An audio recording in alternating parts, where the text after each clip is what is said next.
कई बार वेदी से यही प्रचार होता रहता है कि ये करो वो करो। मैं आपको एक बात सही बताना चाहता हूं कि बाइबल में मन फिराव के बारे में लिखा हुआ है, लेकिन इस प्रकार से नहीं लिखा है कि अपने पापों से मन फिराव करो। मन फिराव मेटानोया शब्द से आया हुआ है, जिसका मतलब है अपने सोचने का तरीका बदलो। यानी आप FOLJ चर्च में आए, आप उससे पहले मानते थे प्रभु एक हाथ से कैंसर देता है, दूसरे हाथ से लेता है, फिर देता है, फिर लेता है। फिर आप यहाँ आए, आपने प्रचार सुना, आप अपने हार्ट में कन्विक्ट हुए और आपने क्या किया?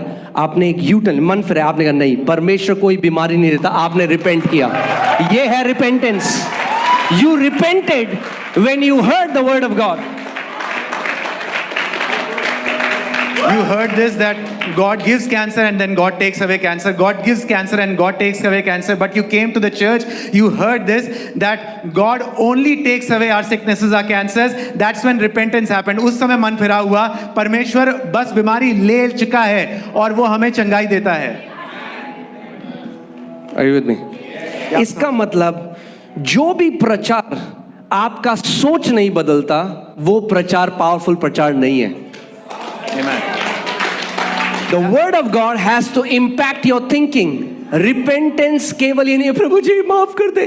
Repentance से जब आप बैठ के एक वचन सुन रहे हो, आप कह रहे हो अरे मैं तो बहुत गलत सोचता था, और एक चेंज आपकी थिंकिंग में आता है। You have repented. That's what repentance means. It's metanoia, changing your mind, changing your thoughts. If the preaching does not change the way you are thinking, that preaching is not worth enough. So जब आप कलीसिया आते हैं, यहाँ पर आप सुनते हैं, वो आपके सोचने का तरीका बदल दे, वो है सच्चा मन फिराव, सच्चा रिपेंटेंस। Amen.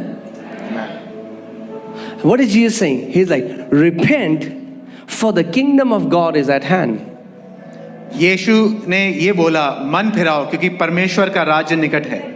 वो क्या कह रहे हैं? क्योंकि लोग सोचते थे कि स्वर्ग का राज्य क्या है, वहां करोड़ों मील दूर, वो ऊपर है। But Jesus is saying no, you have to change your mind. At hand का मतलब क्या है? That it's at within your reach. Anytime you want, you can access the kingdom of God. अगर मैं कहूँ,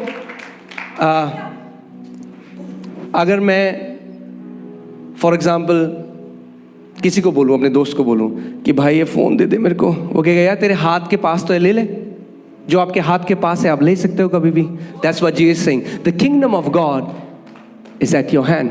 You can access the reality of the kingdom whenever you want. You need to change your mind because you think that you cannot do that.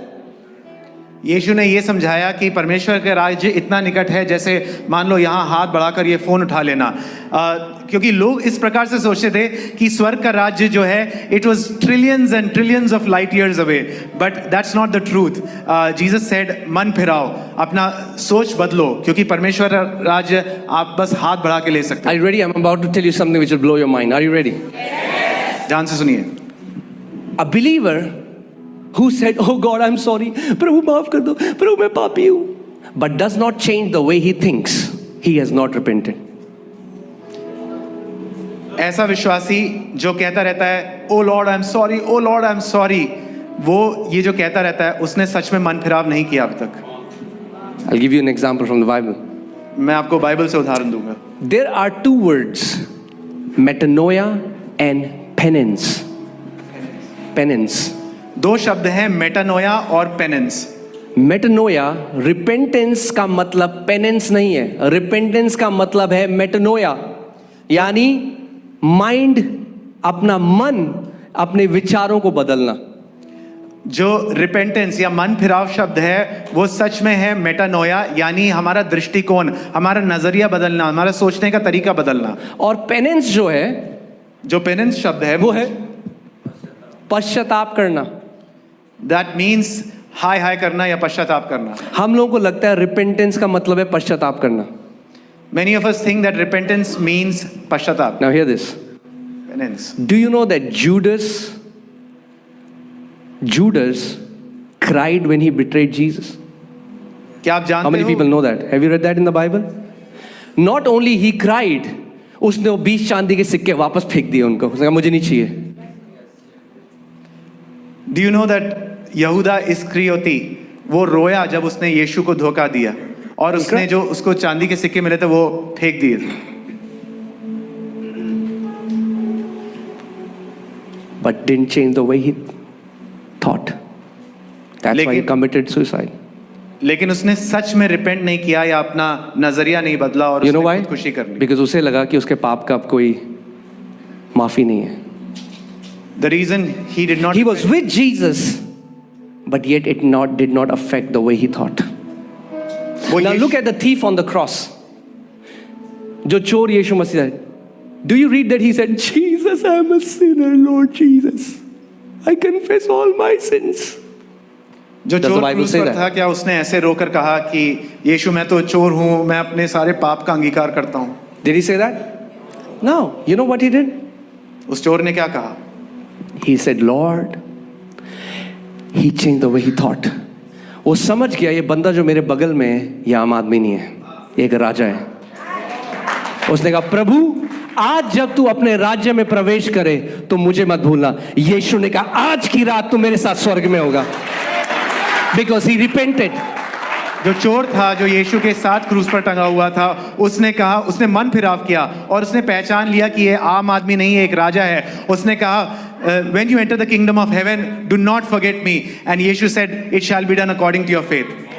Amen. Are you guys with me? क्या आप समझ If रहे you हैं? really want to see, if you really want to thrive, अगर आप सच में समृद्ध होना चाहते हैं, एंड अगेन मैं समृद्ध वर्ड आएगा तो फिर लोग सोचते हैं रिपेंटेंस नहीं आई, क्योंकि थ्राइव मीन्स जहां आपको बोया गया यू आर फ्रूटफुल.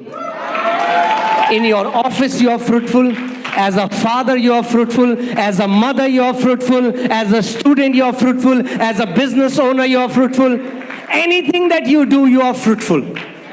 जो थ्राइव शब्द है यानी अत्यंत फलवंत होना, यानी जहां कहीं भी आप बोए गए हैं वहां आप फलवंत होंगे, चाहे माता के रूप में, चाहे पिता के रूप में, चाहे बेटे के रूप में, चाहे विद्यार्थी के रूप में, चाहे बिजनेसमैन व्यापारी के रूप में. जहां कहीं है परमेश्वर आपको वहां बहुतायत का फल देगा. Oh man, this is not. I'm not even started.